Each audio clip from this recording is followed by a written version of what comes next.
दुनिया के सबसे अमीर व्यक्ति इलॉन मस्क और भारत के सबसे लोकप्रिय प्रधानमंत्री नरेंद्र मोदी के बीच न्यूयॉर्क शहर के एक होटल में हुई, जिसकी तस्वीरें आप इस समय देख रहे हैं।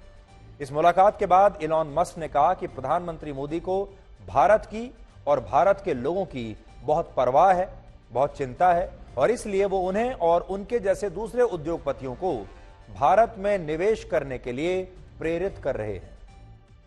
इसी बयान में इलॉन मस्क ने प्रधानमंत्री मोदी की तारीफ करते हुए यह भी कहा कि प्रधानमंत्री मोदी भारत के लिए बहुत सारी अच्छी चीजें करना चाहते हैं और आज वो सबको ये बताना चाहते हैं कि वो खुद भी प्रधानमंत्री मोदी के फैन हैं। अब आप ये बयान सुनिए। इस बयान पर पूरी दुनिया में तालियां भी बज रही हैं और बहुत सारे लोगों को निराशा भी हो रही है।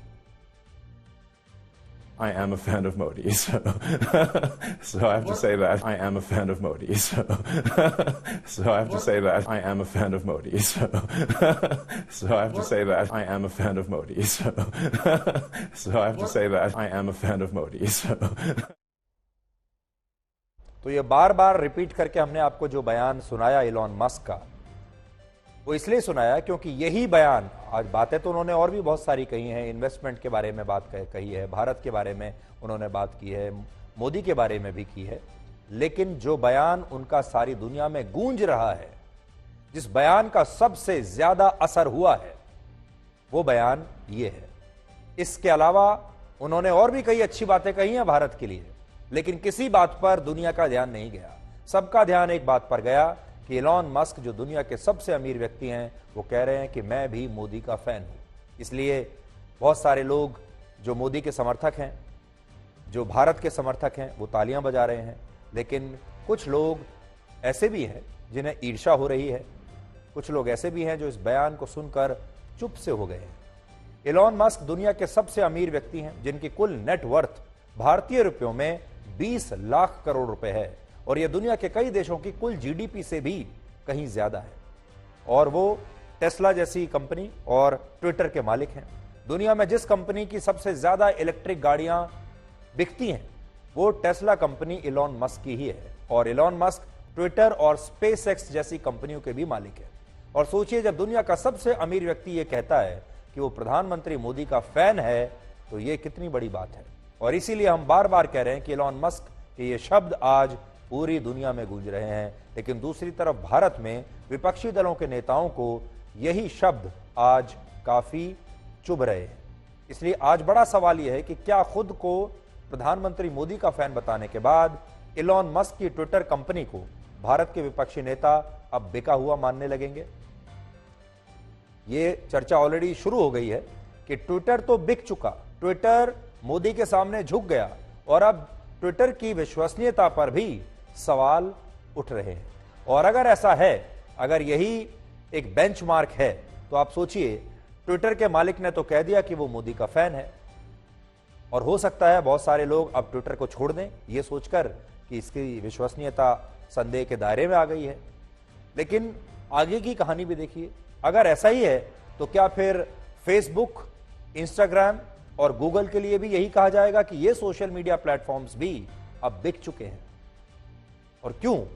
वो इसलिए क्योंकि फेसबुक और इंस्टाग्राम जिस मेटा कंपनी के हैं, उसके सीईओ मार्क जकरबर्ग ने भी ये कहा था कि प्रधानमंत्री मोदी की कार्यशैली अद्भुत है और उनका दुनिया को इंटरनेट से जोड़ने का मिशन उनकी कार्यकुशलता को दिखाता है। यानी वो भी तारीफ कर चुके हैं।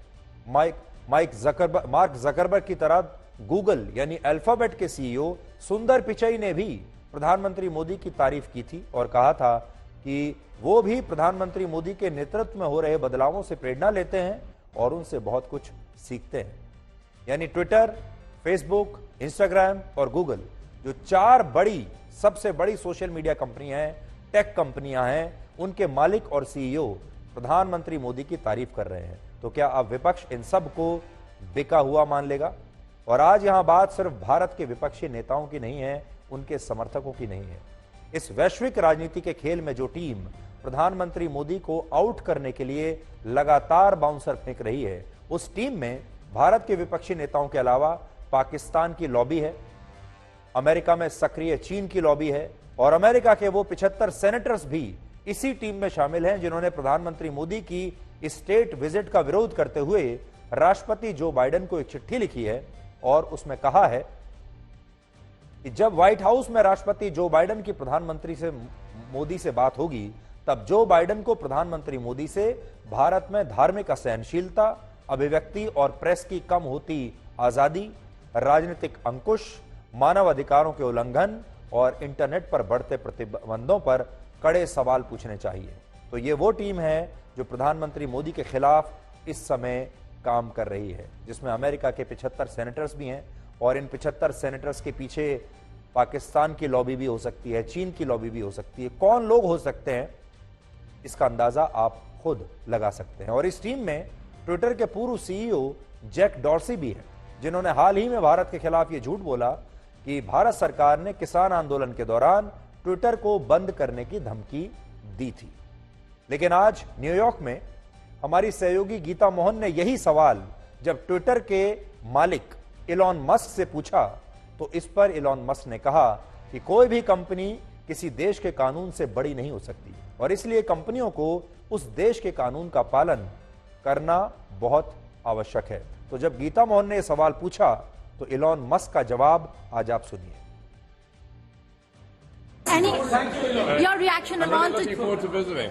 your reaction to Jack Dorsey's statement, Elon, to what Jack Dorsey said about India. Do you think differently What did he say? to Jack Dorsey's statement on I India? don't know what he said. That Twitter blocked a lot of handles on government's insistence. Twitter doesn't have a choice but to obey local governments. You know, if we don't obey local government laws, then we will get shut down. So the best we can do is really to hew close to the law in any given country. But it is impossible for us to do more than that, or we will be blocked and our people will be arrested. So one cannot just apply, America to Earth, because Earth is not. They have different rules and regulations and different forms of government. So, but we'll do the best to provide the freest speech that is possible under the law. आज बहुत सारे लोग ये भी सवाल पूछ रहे हैं कि क्या इलॉन मस्क किसी खास मकसद से प्रधानमंत्री मोदी को ये मस्का लगा रहे हैं। तो इस सवाल का जवाब भी आज आपको पता होना चाहिए। इलॉन मस्क जिस टेस्ला कंपनी के मालिक हैं, वो कंपनी दुनिया में इलेक्ट्रिक गाड़ियों की बिक्री करने वाली सबसे बड़ी कंपनी है और दुनिया के सभी 40 बड़े देशों के बाजारों में इस कंपनी की इलेक्ट्रिक कार्स उपलब्ध है। लेकिन जिस भारत में गाड़ियों का तीसरा सबसे बड़ा बाजार है पूरी दुनिया में, उस बाजार में टेस्ला की गाड़ियां अब तक नहीं आ पाई हैं। टेस्ला का प्रवेश यहां नहीं हुआ है और भारत दुनिया की तीसरी सबसे बड़ी गाड़ियों का बाजार है। इसकी बड़ी वजह यह है कि टेस्ला की गाड़ियों का उत्पादन चीन में होता है और अगर इलॉन मस्क चीन में बनी अपनी गाड़ियों को भारत के बाजार में बेचना चाहते हैं तो इसके लिए उन्हें 60 से 100% तक इंपोर्ट ड्यूटी देनी होगी, जिससे उनकी यह सबसे सस्ती इलेक्ट्रिक कार भी भारत में कम से कम 70 से 80 लाख रुपए की हो जाएगी। और इसलिए इलॉन मस्क इस इंपोर्ट ड्यूटी में भारत से कुछ डिस्काउंट चाहते हैं।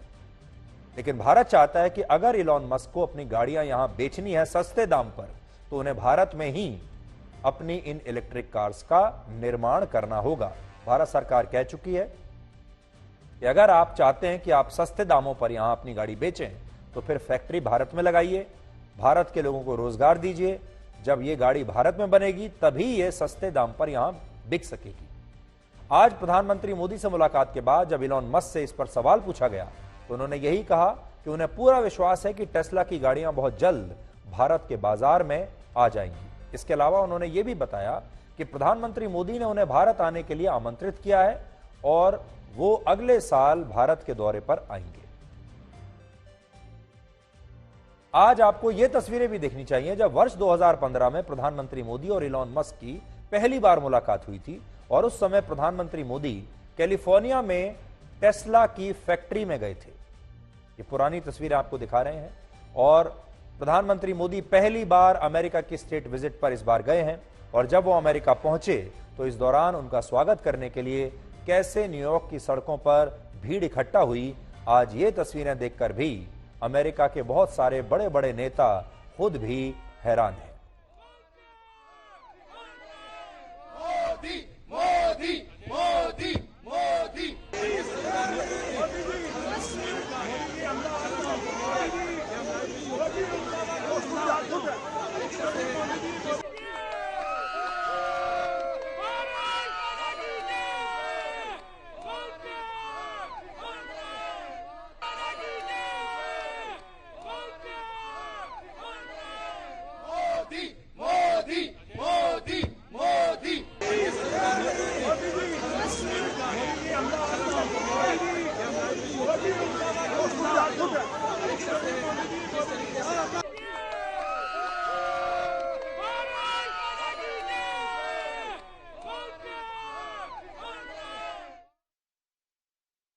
तो वहीं न्यूयॉर्क में अंतर्राष्ट्रीय योग महोत्सव। ये तस्वीरें, ताजा तस्वीर आपको दिखा रहे हैं जब अब से थोड़ी देर पहले प्रधानमंत्री नरेंद्र मोदी न्यूयॉर्क से अमेरिका की राजधानी वॉशिंगटन डीसी के लिए रवाना हुए हैं।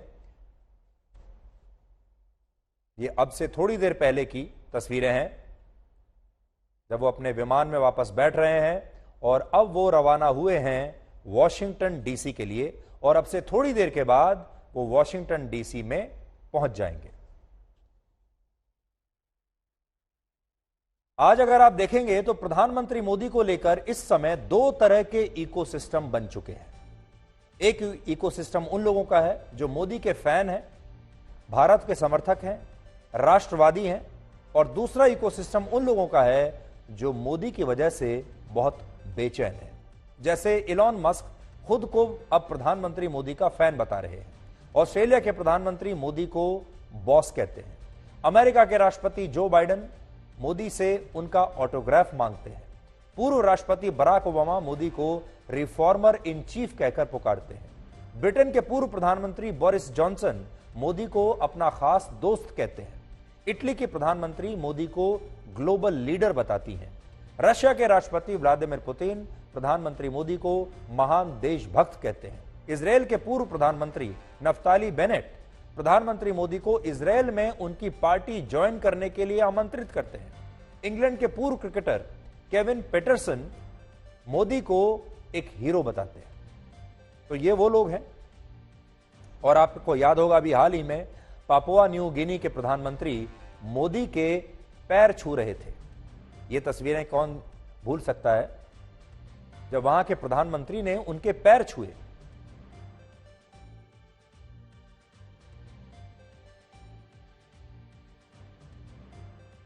और यहां तक कि पाकिस्तान के पूर्व प्रधानमंत्री इमरान खान भी मोदी को कट्टर ईमानदार बताते हैं अपने देश में। लेकिन दूसरी तरफ भारत में ही प्रधानमंत्री मोदी को विपक्ष के नेता मौत का सौदागर कहते हैं, जहरीला सांप कहते हैं, हिटलर कहते हैं, बिच्छू, नीच, भस्मासुर, चाय वाला, अनपढ़, चोर और गंदी नाली का कीड़ा कहते हैं। जिससे आप इन दोनों इकोसिस्टम्स के बीच जो ब्लैक और व्हाइट का फर्क है उसे आज आप समझ सकते हैं। तो ये दो इकोसिस्टम हैं जो काम कर रहे हैं इस वक्त, ना सिर्फ भारत में बल्कि पूरी दुनिया में ये इकोसिस्टम काम कर रहे हैं। और प्रधानमंत्री मोदी की इस अमेरिका यात्रा के दौरान भी ये दोनों इकोसिस्टम्स काम कर रहे हैं। एक वो जिसमें दुनिया के बड़े बड़े लोग, सफल नेता, उद्योगपति, खिलाड़ी प्रधानमंत्री मोदी के बारे में अच्छी बातें कह रहे हैं, उन्हें ग्लोबल लीडर बता रहे हैं, अपना दोस्त बता रहे हैं। और दूसरी तरफ वो लोग हैं जो मोदी को किसी भी चीज का कोई श्रेय देना नहीं चाहते और वो अभी से ये कहने लगे हैं कि मोदी की यात्रा फ्लॉप है। और आपने देखा होगा अमेरिका में 75 सेनेटर्स ने ये चिट्ठी भी लिख दी कि क्यों जो बाइडेन को मोदी से कड़े सवाल पूछने चाहिए। अब आप ये देखिए कि कांग्रेस पार्टी प्रधानमंत्री मोदी को किसी भी चीज का श्रेय क्यों नहीं देना चाहती। आज न्यूयॉर्क में जब प्रधानमंत्री मोदी का शानदार स्वागत हुआ तो कांग्रेस पार्टी ने कहा कि इससे ज्यादा शानदार स्वागत तो भारत के पहले प्रधानमंत्री पंडित जवाहरलाल नेहरू का अमेरिका पहुंचने पर हुआ था। और वर्ष 1949 में अमेरिका के तत्कालीन राष्ट्रपति हैरी एस ट्रूमैन ने स्वयं हवाई अड्डे पर जाकर उनका स्वागत किया था। इसी तरह प्रधानमंत्री मोदी के लिए 22 जून को व्हाइट हाउस में जिस स्टेट डिनर का आयोजन हो रहा है, इस पर भी कांग्रेस पार्टी कहती है कि पंडित जवाहरलाल नेहरू को तो 2 बार अमेरिका में स्टेट डिनर के लिए आमंत्रित किया गया था। तो कांग्रेस पार्टी का कहना है कि जो सम्मान आज प्रधानमंत्री मोदी को मिल रहा है, इससे कहीं ज्यादा सम्मान तो प्रधानमंत्री नेहरू को मिला करता था जब वो अमेरिका की यात्रा पर गए थे। मोदी को जो सम्मान मिल रहा है ये तो उसके सामने कुछ भी नहीं है। और आज जब अंतर्राष्ट्रीय योग दिवस पर प्रधानमंत्री मोदी ने न्यूयॉर्क स्थित संयुक्त राष्ट्र के मुख्यालय पर एक विशेष कार्यक्रम को संबोधित किया और वहां दुनिया के 135 देशों के साथ योग किया, तो कांग्रेस इस पर भी यही कह रही है कि योग तो पंडित जवाहरलाल नेहरू किया करते थे। और कांग्रेस ने पंडित नेहरू के शीर्षासन करते हुए एक तस्वीर भी आज जारी की है जिसमें यह बताने की कोशिश की गई है कि योग का जो असली महत्व है वो तो असल में पंडित नेहरू ने समझा था। प्रधानमंत्री मोदी तो बहुत बाद में आए हैं।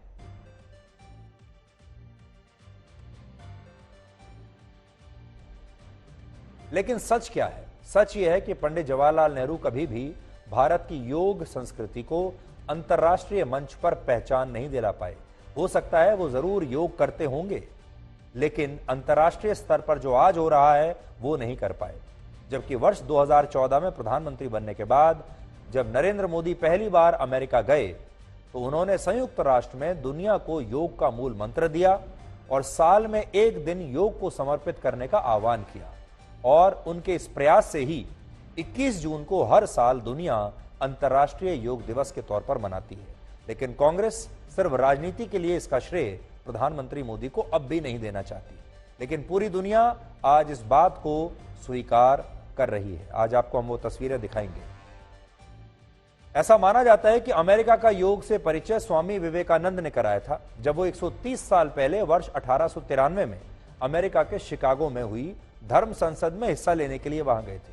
और इसके बाद अमेरिका में योग की इस भारतीय संस्कृति का इतना विस्तार हुआ कि एक सर्वे के मुताबिक आज अमेरिका के 34 करोड़ लोगों में से 3.5 करोड़ लोग नियमित रूप से योग कर रहे हैं और खुद को फिट रखने के लिए योग की क्लासेस भी लेते हैं। हालांकि स्वामी विवेकानंद ने कभी कल्पना नहीं की होगी कि एक दिन ऐसा आएगा जब आजाद भारत के प्रधानमंत्री के साथ दुनिया के 135 देशों के प्रतिनिधि अमेरिका में संयुक्त रूप से योग करेंगे। और इसके साथ ही आज एक नया वर्ल्ड रिकॉर्ड स्थापित हुआ है। लेकिन आज न्यूयॉर्क में क्या हुआ उसकी तस्वीर आप देखिए। यही है वो नया वर्ल्ड रिकॉर्ड। आज न्यूयॉर्क में संयुक्त राष्ट्र के मुख्यालय पर अंतर्राष्ट्रीय योग दिवस पर विशेष कार्यक्रम हुआ और इसकी अध्यक्षता खुद प्रधानमंत्री मोदी ने की। और इस दौरान उन्होंने कुल 135 देशों के प्रतिनिधियों के साथ योग किया, जो कि खुद एक वर्ल्ड रिकॉर्ड है। और आज ये वर्ल्ड रिकॉर्ड गिनीज बुक में भी दर्ज हो गया।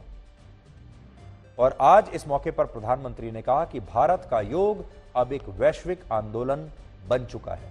आप इन तस्वीरों को भी देखिए जिनमें 72 साल के प्रधानमंत्री मोदी जब योग कर रहे थे तब मुश्किल से मुश्किल आसन भी वो बहुत आसानी से कर पा रहे थे। आज आप उनकी ये फ्लेक्सिबिलिटी देखिए कि आज जब उन्होंने योग किया तो जिन आसनों को बहुत मुश्किल माना जाता है, इन आसनों के लिए आपको एक बहुत फ्लेक्सिबल बॉडी की जरूरत होती है। ऐसे आसन भी आज प्रधानमंत्री मोदी पूरी परफेक्शन के साथ कर रहे थे। इन तस्वीरों को आप देखिए। संयुक्त राष्ट्र के मुख्यालय पर प्रधानमंत्री मोदी 135 देशों के प्रतिनिधियों का नेतृत्व कर रहे हैं।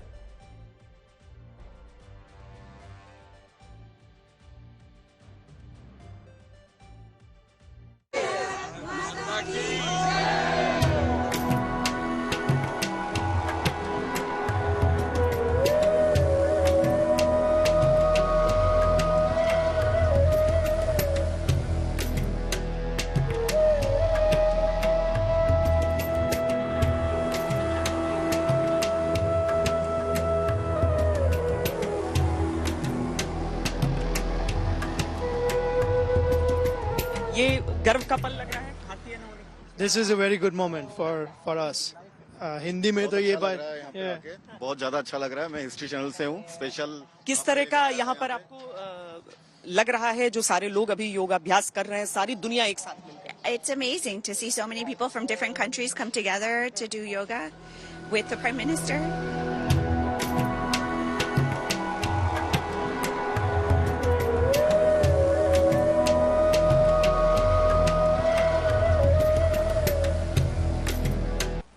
Yoga is portable. You can do it at home or at work or in transit. Yoga is flexible. You can practice it alone or in a group, learn from a teacher or be self-taught. Yoga is unifying. It is for everyone.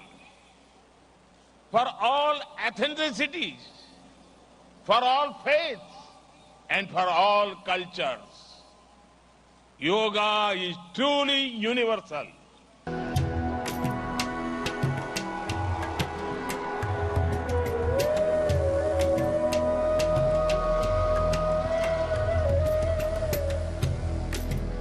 गायक जो है वो अपने मन में कुछ न कुछ गुनगुनाता तो रहता है ऐसे समय पे। कौन सा गीत आ रहा है मन में इस समय? ओम सहना भवतु सहनौ भुनक्तु सह वीर्यं करवावहै तेजस्विनावधीतमस्तु मा विद्विषावहै। ओम शांति शांति शांति।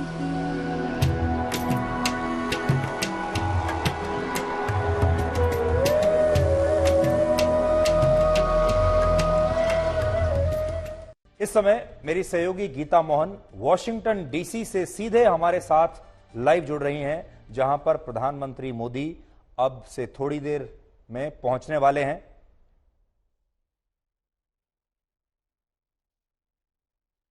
गीता, आप इस समय वॉशिंगटन डीसी में हैं।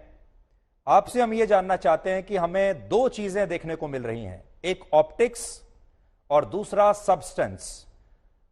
ऑप्टिक्स तो वो है जिसमें हम ये कहते हैं कि ये माहौल है, तालियां बज रही हैं, बॉडी केमिस्ट्री कैसी है, ये सब चीजें, आयोजन कैसा हो रहा है। और दूसरा होता है कि सब्सटेंस क्या है। आप हमारे दर्शकों को दोनों चीज बताइए। ऑप्टिक्स तो हम देख ही रहे हैं, लेकिन इस पूरी यात्रा में सब्सटेंस क्या है?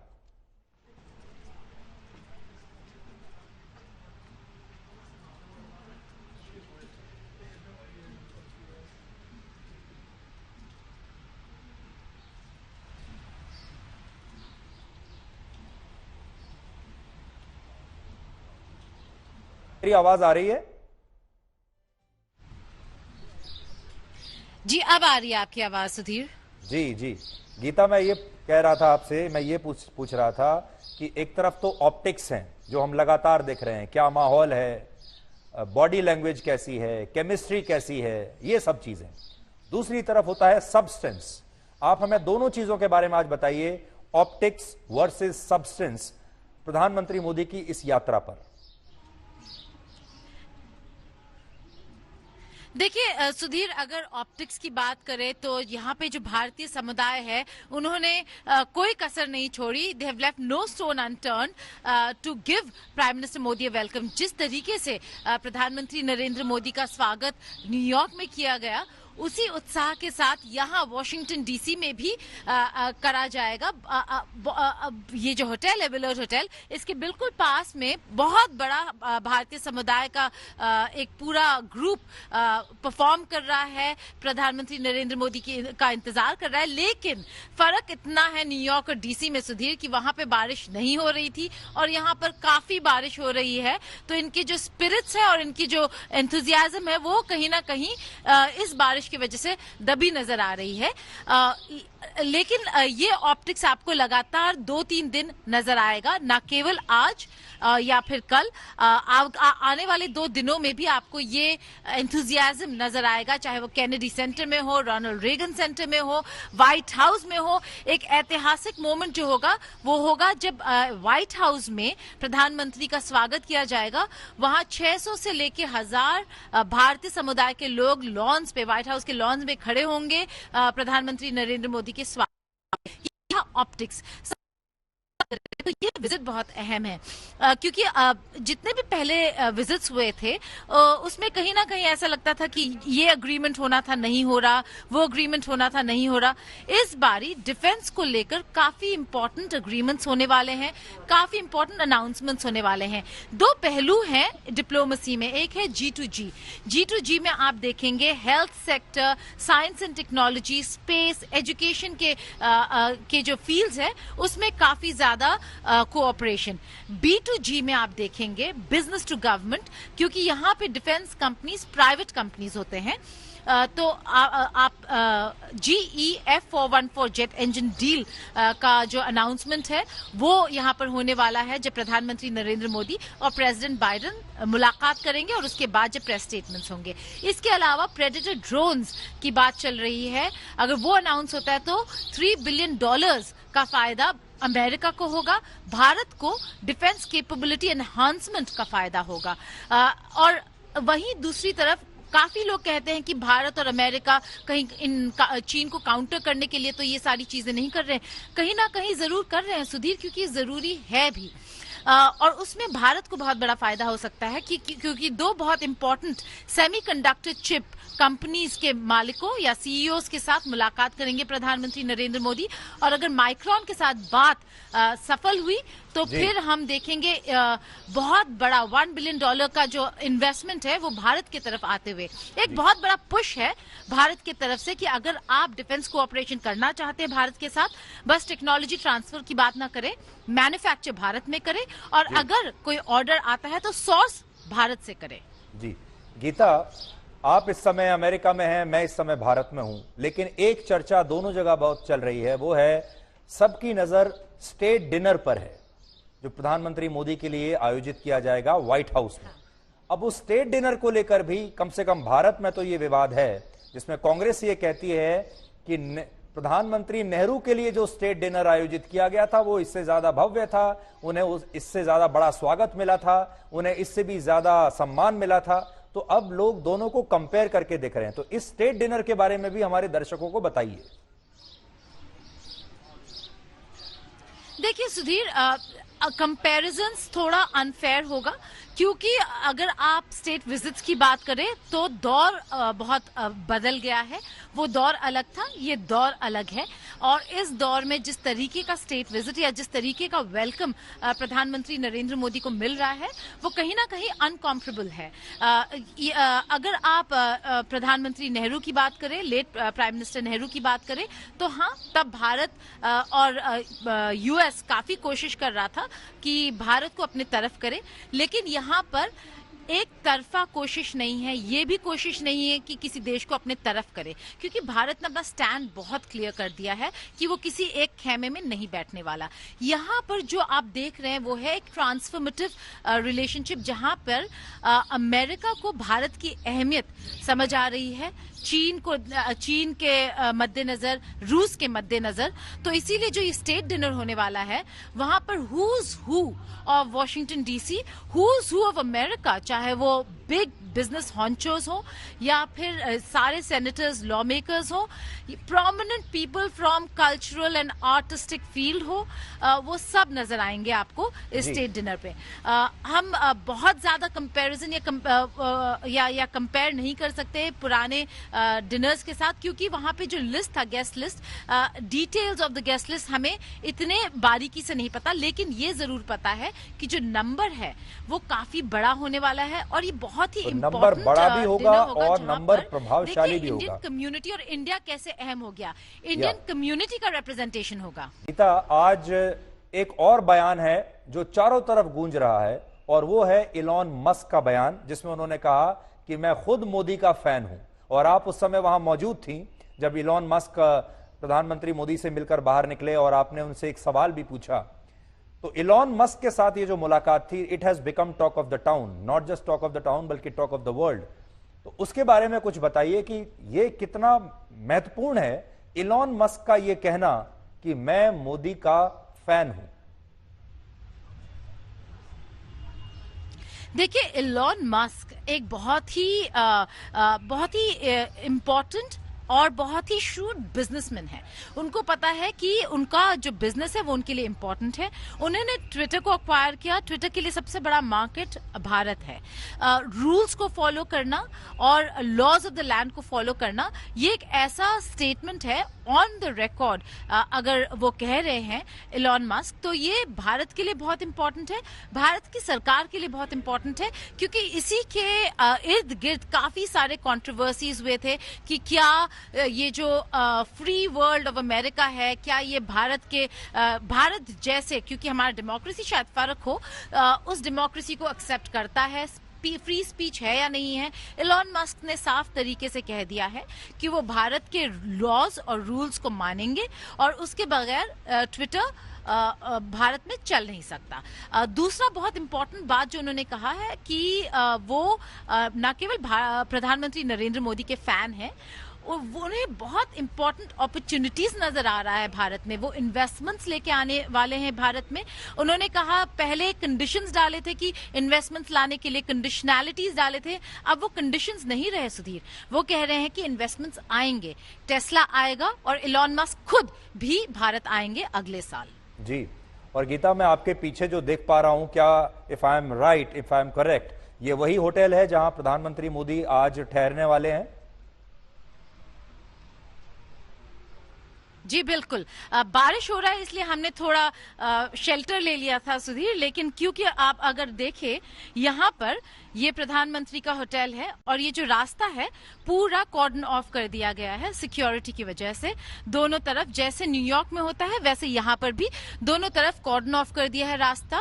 और दूर में अगर आप देख पाए फ्लैग्स लगे हैं और व्हाइट टेंट्स बने हुए हैं, वहां भारतीय समुदाय के लोग परफॉर्म कर रहे हैं, इंतजार कर रहे हैं कि प्रधानमंत्री जब यहाँ आएंगे तो वो सब यहाँ आकर जुट जाएंगे प्रधानमंत्री नरेंद्र मोदी के स्वागत के लिए। तो ये प्रधानमंत्री नरेंद्र मोदी का होटल है, पूरी तरीके से कॉर्डन ऑफ है सिक्योरिटी रीजंस की वजह से, और जब आएंगे तो यहाँ पर रूट भी लग जाएगा। नॉर्मली अमेरिका में लीडर्स के लिए रूट नहीं लगता, लेकिन स्टेट विजिट जब होता है, एक और इंटरेस्टिंग चीज मैं दिखाऊं आपको सुधीर, जब स्टेट विजिट्स होते हैं तब आपको नजर आते हैं भारत के फ्लैग, आपको व्हाइट हाउस के बाहर भारत के फ्लैग्स नजर आएंगे जो कि नॉर्मल ऑफिशियल और वर्किंग विजिट में नजर नहीं आते हैं। तो काफी इंटरेस्टिंग विजिट है, ये काफी इंपॉर्टेंट है। प्रधानमंत्री नरेंद्र मोदी के सेकंड टर्म के आखिरी साल में आ रहा है। ये भी ना भूले कि ये बाइडेन का भी फर्स्ट टर्म का आखिरी साल है।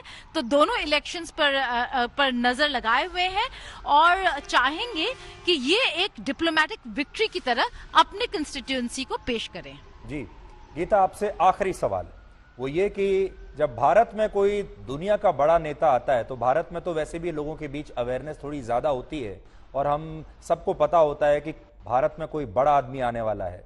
आप वॉशिंगटन डीसी में इस समय हैं, आपको वहां एक जनरल अवेयरनेस जो लोगों के बीच में होती है, क्या वहां पर भी लोगों के बीच ऐसी चर्चा है कि कोई कुछ यहां पर बड़ा होने वाला है, something big is happening here, ऐसा वहां की सड़कों पर घूमकर आपको ऐसा लगता है, इस चीज का आभास होता है? सुधीर, आपको थोड़ा रिपीट करना पड़ेगा, नेटवर्क प्रॉब्लम्स बहुत चल रहे हैं यहाँ पर। If you could just repeat your question. मैं ये कह रहा था कि सड़कों पर इस यात्रा को लेकर लोगों के बीच अवेयरनेस कितना है, क्या वहां देखकर ऐसा लगता है कि यहाँ कुछ बहुत बड़ा होने वाला है? देखिए, ये अवेयरनेस जो था हमें न्यूयॉर्क में जरूर नजर आया, क्योंकि इंटरनेशनल योगा डे मनाने वाले थे यहाँ पर। क्योंकि हम अभी आए हैं, काफी लोग जो अमेरिकन्स हैं वो रुक रुक कर देख रहे हैं कि यहाँ पे इतना तामझाम, इतना पुलिस क्यों लगा हुआ है, इतनी सिक्योरिटी की तैनाती क्यों है, और जो परफॉर्मेंसेस हो रहे हैं वहां पर भी लोग जमा हो रहे हैं और पूछ रहे हैं कि क्या हो रहा है। लेकिन इंटरेस्टिंग ये है कि जब रुकते हैं लोग और हम बोलते हैं कि भारत के प्रधानमंत्री यहाँ पे रुकने वाले हैं, तो काफी सारे लोग बोलते हैं, ओ Modi. So the fact that they know Narendra Modi, the fact that they're like, oh good, there is a lot of interest जरूर नजर आता है लोगों में जब वो रुक के देखते हैं। लेकिन अगर आप ये पूछे मुझे कि क्या अखबारों में आज सुर्खियां बनाई हैं जब प्रधानमंत्री कल लैंड किए अमेरिका में, तो ऐसा नहीं होता। अमेरिका में और अमेरिकन प्रेस में फोकस बहुत डिफरेंट है। हाँ, जब बाइडेन और मोदी की मुलाकात होगी उसके अगले दिन आप फ्रंट पेज पे हेडलाइंस में बहुत इंपॉर्टेंट हेडलाइंस के तौर पे भारत और अमेरिका के रिश्तों के बीच में जो हुआ वो देखेंगे। जी गीता, आपका बहुत बहुत शुक्रिया। और मैं देख पा रहा हूं कि वहां बारिश हो रही है, आप भीग भी रही हैं, आप अपना भी थोड़ा ध्यान रखिए क्योंकि मौसम वहां भारत की तरह नहीं है। And I can see there is lot of rainfall happening there. आप अपना भी ध्यान रखिए। Thank you so much. ये यात्रा ऐसे समय में हो रही है जब प्रधानमंत्री मोदी का भी ये अपने दूसरे टर्म का आखिरी वर्ष है चुनाव से पहले, और यही स्थिति राष्ट्रपति बाइडेन की भी है। उनका भी आखिरी साल है चुनाव से पहले। दोनों को चुनाव का सामना करना है एक साल के अंदर। अब बड़ी बात यह है, लेकिन दोनों की स्थितियों में ब्लैक और व्हाइट का अंतर है। प्रधानमंत्री मोदी भारत की राजनीति में और दुनिया की राजनीति में बहुत ज्यादा मजबूत स्थिति में है। भारत में उनके सामने कोई चुनौती नहीं है, उनकी लोकप्रियता में कोई कमी नहीं आई है, ना भारत में ना दुनिया में। दूसरी तरफ जो राष्ट्रपति जो बाइडेन है वो संघर्ष कर रहे हैं, उनकी लोकप्रियता लगातार दुनिया में भी गिर रही है और अमेरिका की जो डोमेस्टिक पॉलिटिक्स है वहां पर भी उनकी लोकप्रियता गिर रही है। तो जैसे यहां लोग आज भी ये सोचते हैं कि मोदी को तीसरा टर्म मिल सकता है और वो तीसरी बार भी प्रधानमंत्री बन सकते हैं, लेकिन अमेरिका में बाइडेन के बारे में ठीक इससे उलट लोग सोच रहे हैं और उनका यह कहना है कि बाइडेन ने अपने इस कार्यकाल में कोई अच्छा काम नहीं किया। इसलिए इस समय बाइडेन को मोदी की ज्यादा आवश्यकता है और प्रधानमंत्री मोदी के साथ राष्ट्रपति बाइडेन की जब वो तस्वीरें आप देखेंगे जिसमें दोनों हाथ मिलाएंगे, दोनों गले मिलेंगे, साथ में खड़े होंगे, बड़े बड़े समझौतों पर हस्ताक्षर करेंगे, उन सारी तस्वीरों का ज्यादा फायदा बाइडेन को होगा और बाइडेन इन तस्वीरों को और प्रधानमंत्री मोदी की इस दोस्ती को एक ट्रॉफी की तरह सजा कर रखेंगे और फिर इसे अमेरिका की जनता के सामने पेश करेंगे और इसे अपनी एक उपलब्धि के तौर पर वो बताएंगे। दूसरी बड़ी बात जो आपको समझनी है वो ये है अभिव्यक्ति की आजादी, लोकतंत्र, फ्रीडम ऑफ स्पीच। ये एक ऐसी चीज है जिसके बारे में अमेरिका हमेशा आवाज उठाता है और आज अमेरिका हथियारों का तो सबसे बड़ा विक्रेता सौदागर है ही, लेकिन फ्रीडम ऑफ स्पीच का भी सबसे बड़ा सौदागर अमेरिका ही है, लोकतंत्र का भी सबसे बड़ा सौदागर अमेरिका ही है। और अमेरिका दुनिया भर के बाजारों में फ्रीडम ऑफ स्पीच को बेचता है और लोकतंत्र को बेचता है, सिद्धांतों के नाम पर, प्रिंसिपल्स के नाम पर, और शांति स्थापित करने के लिए भी वो हथियार बेचता है। यानी पहले हथियार बेचता है और फिर कहता है कि मैं हथियार शांति स्थापित करने के लिए बेच रहा हूं। इसलिए अमेरिका एक अलग ही टेंजेंट पर काम करता है और यही काम कर रही हैं अंतर्राष्ट्रीय टेक कंपनियां, ट्विटर जैसी कंपनियां, फेसबुक जैसी कंपनियां, इंस्टाग्राम जैसी कंपनियां, जो सोशल मीडिया पर आपको अभिव्यक्ति देती हैं। ये कंपनियां भी आपको अभिव्यक्ति की आजादी बेच रही है। आज आप जो ट्विटर पर करते हैं वो अभिव्यक्ति की आजादी ट्विटर आपको बेच रहा है और आपसे पैसा ले रहा है। यही काम अमेरिका भी कर रहा है। इसलिए ये सारे जो बड़ी बड़ी कंपनियों के मालिक और सीईओज हैं वो अमेरिका में बैठे हैं और सबका मुद्दा एक ही है, वो है अभिव्यक्ति की आजादी और लोकतांत्रिक मूल्य।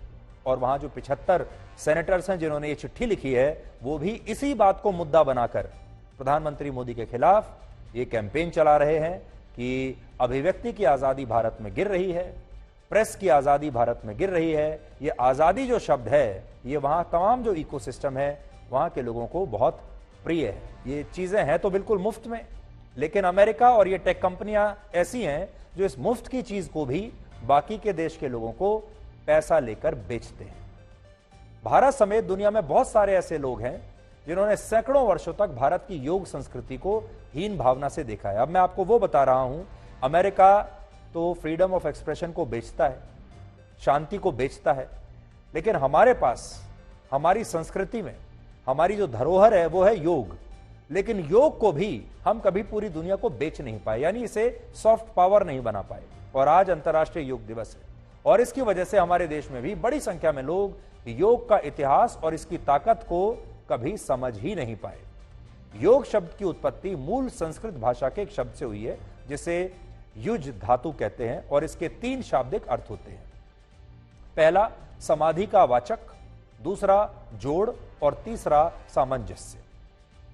आज भारत में बहुत सारे युवा स्वस्थ और फिट रहने के लिए जिम जाते हैं, लेकिन क्या आप जानते हैं कि जिम वाला ये कल्चर प्राचीन ग्रीस से पूरी दुनिया में फैला और फिर भारत में इसे अपनाया गया। असल में भारत कभी भी जिम जाने वाला देश था ही नहीं, हमारा समाज जिम जाने वाला समाज था ही नहीं। भारत तो योग में विश्वास करने वाला देश था और योग की यह संस्कृति हमें हजारों वर्षों पहले मिली थी। श्रुति परंपरा के अनुसार भगवान शिव योग विद्या के सबसे पहले आदि योगी या आदि गुरु थे और ऐसी मान्यता है कि पूर्व हिमालय में कांति सरोवर झील के किनारे योग की यह विद्या पौराणिक सप्त ऋषियों को सिखाई गई और फिर इन सप्त ऋषियों ने इस संस्कृति का विस्तार दुनिया के अलग अलग कोनों में किया और महर्षि अगस्त्य मुनि ने इस योग संस्कृति को जीवन के रूप में प्रसारित किया। महर्षि अगस्त्य मुनि राजा दशरथ के राजगुरु थे और राजा दशरथ को आप सब जानते हैं, वो भगवान श्री राम के पिता थे। भारत की योग संस्कृति को मिटाने के लिए बहुत प्रयास हुए, लेकिन इसके बावजूद हर दौर की सभ्यता में इसके प्रमाण मौजूद हैं। ये मिटा नहीं। 2700 ईसा पूर्व सिंधु और सरस्वती घाटी सभ्यताओं में योग के व्यापक स्वरूप के प्रमाण मिलते हैं और योग किसी एक धर्म, समाज और जाति तक सीमित नहीं है। योग असल में वो टेक्नोलॉजी है जिसमें आंतरिक मन का विज्ञान छिपा हुआ है।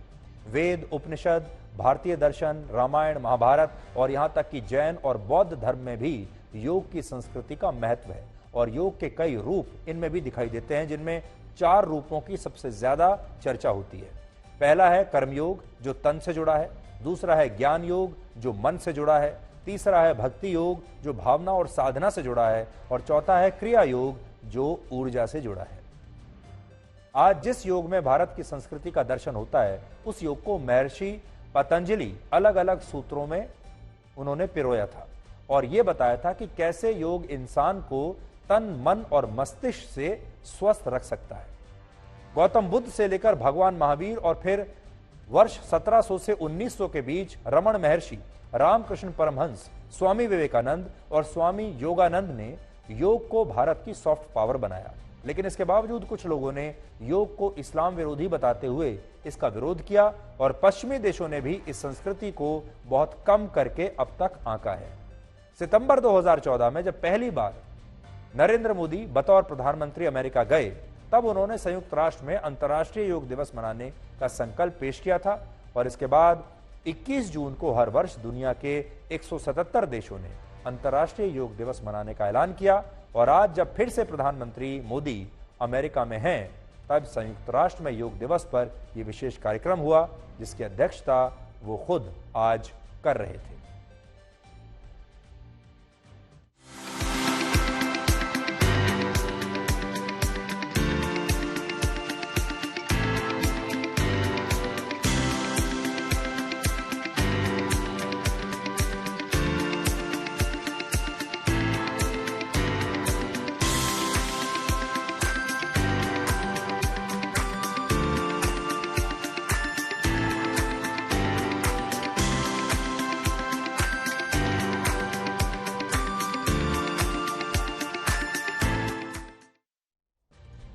आज जब प्रधानमंत्री मोदी अमेरिका के राष्ट्रपति जो बाइडेन के आमंत्रण पर वॉशिंगटन डीसी पहुंचे हैं, तब चीन कैसे पाकिस्तान के साथ अपनी दोस्ती मजबूती से निभा रहा है, यह भी आपको देखनी चाहिए। 20 जून को भारत और अमेरिका ने संयुक्त राष्ट्र की सुरक्षा परिषद में एक प्रस्ताव पेश किया जिसके तहत भारत और अमेरिका आतंकवादी साजिद मीर को अंतर्राष्ट्रीय आतंकवादी घोषित करवाना चाहते थे।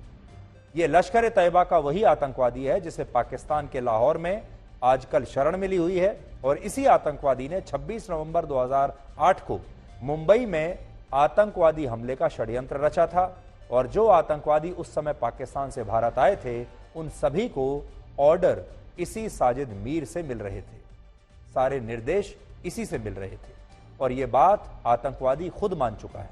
लेकिन चीन ने भारत और अमेरिका के इस प्रस्ताव के खिलाफ अपने वीटो पावर का इस्तेमाल किया और इस प्रस्ताव को पास नहीं होने दिया और यह चीन ने पहली बार नहीं किया है। इससे पहले भी कई ऐसे आतंकवादियों को संयुक्त राष्ट्र में चीन अंतर्राष्ट्रीय आतंकवादी बनने से बचा चुका है और चीन ऐसा पाकिस्तान की मदद के लिए नहीं करता, बल्कि वो चाहता है कि भारत के दुश्मन ऐसे ही खुले घूमते रहें और भारत को अस्थिर करने के लिए साजिशें रचते रहें। इस आतंकवादी पर अमेरिका ने 41 करोड़ रुपए का इनाम घोषित किया है, लेकिन इसके बावजूद चीन ने इस आतंकवादी को बचा लिया। इसके बाद भारत ने कैसे चीन को और पाकिस्तान को संयुक्त राष्ट्र में बेनकाब किया, यह एक बिल्कुल नया तरीका है, वो आज आपको देखना चाहिए कि जब पाकिस्तान और चीन मिल गए, चीन के पास वीटो पावर है और उसने इसका इस्तेमाल कर लिया, तो भारत क्या करे। अब जैसे हम बार बार बात करते हैं, ये नया भारत है और नया भारत नई तरह के तरकीबें अपनाता है। तो देखिए इस बार नए भारत ने क्या किया। भारत ने इस आतंकवादी का एक ऑडियो क्लिप आज संयुक्त राष्ट्र की सुरक्षा परिषद में सुनाया, जिसमें यह आतंकवादी 26/11 के हमले के दौरान कसाब और दूसरे आतंकवादियों को कह रहा था कि उन्हें मुंबई में जो कोई भी दिखता है उसे वो गोली मारकर उसकी हत्या कर दे। अब वो ऑडियो क्लिप सुनिए जो भारत ने संयुक्त राष्ट्र में प्ले किया। तो जो जहाँ पे आपको मूवमेंट नजर आती है, बंदा जिस छत पे चल रहा है, कोई आ रहा है जा रहा है, उसको फायर ठोको। उसे नहीं पता यहाँ पे क्या हो रहा है। इंशाल्लाह। तो जो जहाँ पे आपको मूवमेंट नजर आती है, बंदा जिस छत पे चल रहा है, कोई आ रहा है जा रहा है, उसको फायर ठोको। उसे नहीं पता यहाँ पे क्या हो रहा है। इंशाल्लाह। तो ये नया जमाना है, इसमें डिप्लोमेसी भी नए जमाने के हिसाब से होती है और भारत ने बहुत अच्छा काम किया कि इसका ऑडियो तो भारत के पास था ही, क्योंकि जब ये निर्देश दे रहा था कसाब को तो वो सब कुछ रिकॉर्ड हो रहा था। और आज भारत ने ये बहुत अच्छा काम किया कि संयुक्त राष्ट्र में पूरी दुनिया के सामने इस ऑडियो क्लिप को चला दिया। और भारत का इसके बारे में क्या कहना है, अब आप वो सुनिए।